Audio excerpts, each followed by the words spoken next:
भाई क्या हाल है? कैमरा नहीं चलता यार असी आज ना स्कूल जा रहे हैं ते रोल नंबर स्लिप लेनी है ते हेडक्वार्टर आए हुए हैं।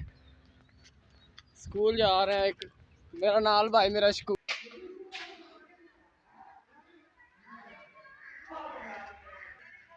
बच्चे हुण छुट्टियां हो गई ने तो बच्चे ज़्यादा खेल कूद रहे हैं। हुण स्कूल लगने ने 31 मार्च नूं लगने ने स्कूल।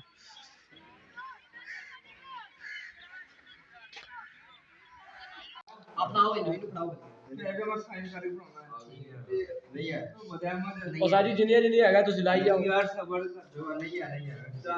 लो जी असी वापस जा रहे हैं। शकूर भाई नूं स्लिप मिल गई तो सानू भी। लो जी आ एक टिड्डा जिहा लैके बह गया सानू। काले मोबाइल एक बारी बंद करके मिलने